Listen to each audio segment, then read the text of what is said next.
Hey guys, I'm here today to talk to you about the F word. You've all said it. You probably said it earlier today, once or twice. If you're me, maybe 20 times. You've probably said it to your friends. Your friends have said it to you. You'd be surprised you've said it to your parents. Your parents have said it to you. And this academic institution that we're sitting in today has taught you to fear it. That word is in fact F-U-N. Fun. That was a good one. I'm glad you guys are interactive. So, in all honesty, today I'm actually talking to you about failure. That was kind of given in the preemptive. Failure is a terrible thing. Everybody experiences it. You will experience it.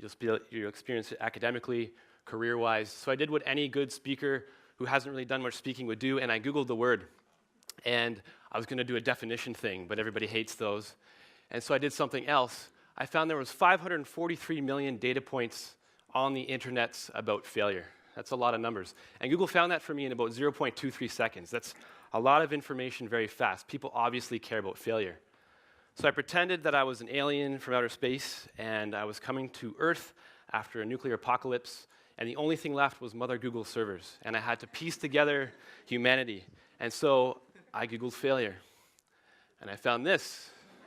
It's an epic fail. I found this. It's an absolutely epic fail. This guy. It hurts. And finally, the most epic fail of all. And so I thought about what this would mean to society. In all honesty, that's not what my talk is about. My talk is about the fact that you will fail to have a great career. And this obviously pulls on a fantastic TEDxUW talk of past from Larry Smith. And his talk was, deserves applause. And his talk was, you will fail to have a great career unless. And in typical Larry fashion, he left unless as this low-hanging fruit. And it was dangling in front of you. And all you had to do was reach out and grab it, but you really didn't know what it was. And he left it to you to make your own conclusions. I'm an engineer, and I want to make it easier for you to understand what that unless is through my own experiences. So this is an optical illusion. You've all seen this optical illusion before, and you know what to think about optical illusions. So, which line is longer? Yell it out, yell it out. The top one, right? Okay, so everybody's saying that it is the same. At least most people are saying it's the same. You're trained, okay. You're trained to believe that these lines are actually the same. And some of you are smart and should keep your mouth shut. I'm just kidding. But you're taught to believe that they're actually the same length. It's an optical illusion. I must be tricking you, therefore they're the same length because I asked you which line is longer. So those of you that yelled out the same, you're actually wrong because I changed it. The top line is longer. And so those of you who are like, the same, you probably feel a little foolish because the guy next to you who thought it but didn't say it is now just chilling. And he's like, that's right. And if you're Malcolm, you love it because you got it right, and you somehow can calculate distances with your brain. But that feeling you have inside of you right now is the feeling of failure. You shouldn't have shouted out. You shouldn't have commented. You shouldn't have made that step. You shouldn't have followed your gut instinct. And you'll learn from that. And what I want to teach you is how to learn from that. And so, story time. In second year university, I started a company called Litt Energies. That is not a jar of my urine. That is a jar of biodiesel. And my brother and I wanted to produce biodiesel in Guelph and sell it to companies all over the world, but mostly in Canada. Petrochemical companies had not committed to producing biodiesel yet. And the Greater Transit Authority of the Greater Toronto Area, GTA squared, was going to be buying biodiesel from small producers because the government wanted all fleets to run biodiesel.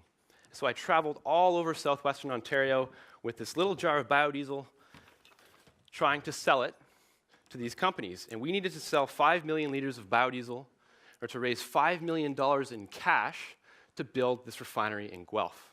It was a lofty goal. And there's one particular incident, and this is the actual jar.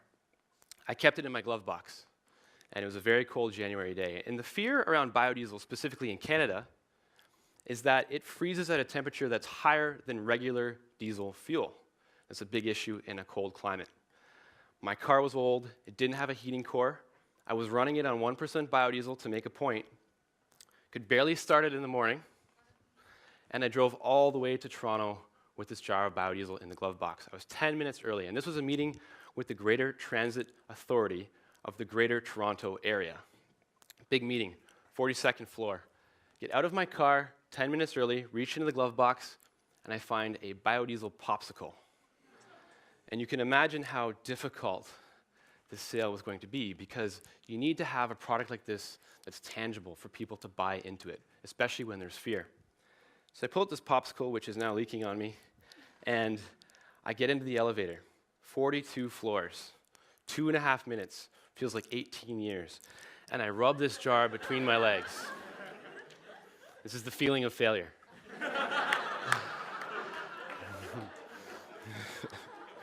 So I get to the floor, I check in, my hands are shaking. I go to the bathroom, I open the top, and I hold it underneath the hand dryer. 2.5 minutes, feels like 18 years. And I start to see it slowly thawing.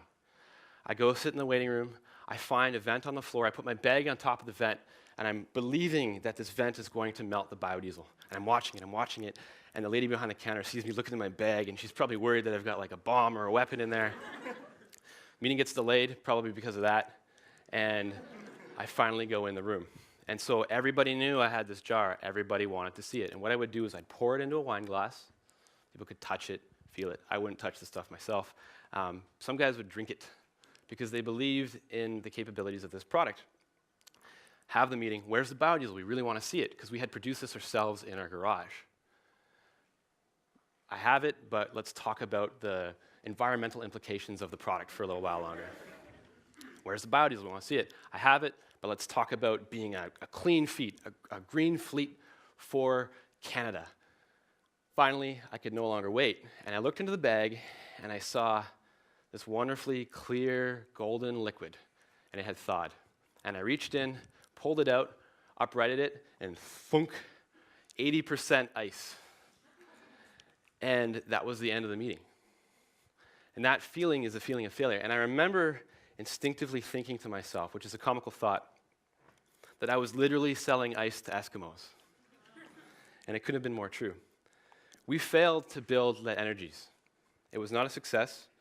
Not only did we fail to build Lit Energies, but this was my second year at university. This is even before the 2/3 point. 2A wasn't even 2B or not to be. I tried to build this business, and I failed that term in school as well. And so if you can imagine, you start a business, you're crazy, everybody thinks you're insane, and they all think that you're going to fail. And then you fail your term in school, and all the people that thought you're going to fail now rub it in because your friends are moving on in academia. And you've got a year of your life with nothing to do because your business failed, there's no way to sell this product, there's no money from investors, and you don't even have an academic career. So I did what everybody else does, and I went and worked at a big software company in town, and I learned how to write code. And I bettered myself through the process. But digging myself up from that wall, dusting myself off and moving forward was very, very difficult. Again, my best friends in the world were no longer going to be going through an education with me, and I watched as they did. I learned from that. And so I have another optical illusion. Which line is longer? The difference is that everybody's a lot quieter. Because I told you that you failed the first time. And that's the wrong lesson to learn. Even though you were wrong, and I still hear people mumbling, it doesn't even matter, and I'm not going to tell you the answer. And if you find me after, I can show you. But you should still be willing to shout something out, even if you're wrong. Who cares what that guy next to you thinks? Who cares what your friends think? Who cares what your parents think?